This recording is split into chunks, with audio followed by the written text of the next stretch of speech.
As the world turned its back on Moscow following the Ukraine conflict, a geopolitical masterstroke was quietly unfolding. While Western nations imposed a barrage of sanctions, creating a storm of economic isolation around the Kremlin, one nation saw not just a crisis but an unprecedented opportunity. A diplomat's hand, representing India, decisively moved a chess piece marked Russian oil across the global board. This wasn't just a simple move, it was a calculated play. With a determined vision, Prime Minister Modi looked towards a new map of global energy, where a brightly lit path was being forged directly from Russia to India, bypassing the maze of international restrictions. What the West labeled as sanctions, India boldly stamped as a historic opportunity. This set the stage for New Delhi to become the bargain hunter of the century. As Russian crude oil prices plummeted under the weight of sanctions, India swooped in, snapping up millions upon millions of barrels at deeply discounted rates.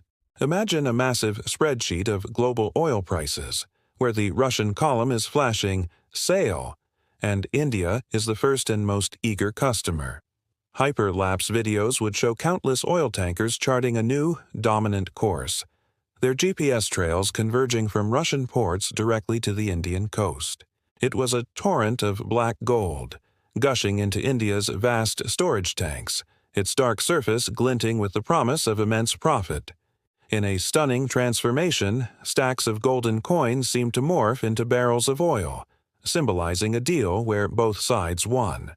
Indian negotiators confidently accepted contracts from their grateful Russian counterparts, sealing a partnership that would reshape energy flows for years to come. This massive influx of cheap crude didn't just sit idle. Western sanctions had created a vacuum in the global market for refined petroleum products, and India's refineries roared to life to fill it. Mighty industrial complexes like the Jamnagar refinery, a sprawling city of light and steel, began operating at a feverish pace.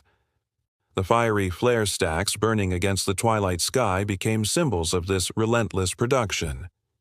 Inside a vast network of pipelines, the crude transformed into a liquid gold of diesel, gasoline, and jet fuel, which then flowed out into the world market as dollars, euros, and rupees. On economic charts, the line representing Indian exports didn't just climb, it rocketed upwards, breaking through all previous records. Soon, cargo ships laden with containers marked diesel, jet fuel, and plastics were departing from Indian ports, destined for markets across the globe, including some of the very same Western nations that had sanctioned Russian oil in the first place. But how did they manage the transactions in a world where Russia was cut off from the main financial arteries? Through a brilliant act of financial jujitsu, the rupee-ruble mechanism. This ingenious system allowed India and Russia to trade directly in their own currencies, completely bypassing the US dollar. It was like watching a towering wall of dollar bills, the symbol of Western financial dominance, crumble to dust. Animated graphics would show a clean, seamless payment arrow flowing directly from the Indian rupee to the Russian ruble. On one side of the world, stressed Western bankers scrambled to enforce financial blockades.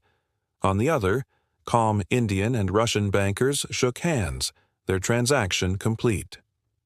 A metaphorical shield, emblazoned with the flags of both nations, effortlessly deflected arrows labeled "Swift Ban" and "Financial Pressure."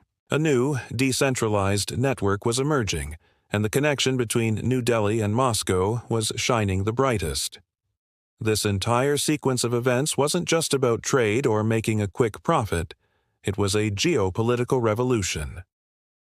On the grand chessboard of global power, India had strategically placed its pieces, achieving a checkmate in the center of the board.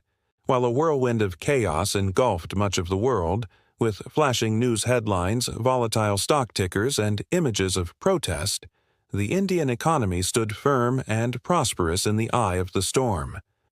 Piles of gold bars seemed to accumulate in front of the Indian Parliament, a tangible symbol of the nation's newfound wealth and influence.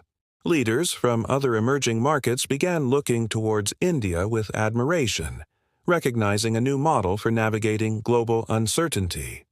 In the end, a powerful shot of Earth from space would show a bright, undeniable light emanating from India.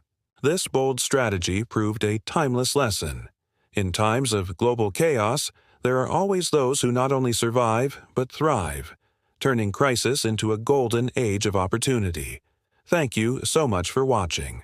If you found this analysis insightful, don't forget to like, share, and subscribe for more deep dives into the forces shaping our world. See you in the next video.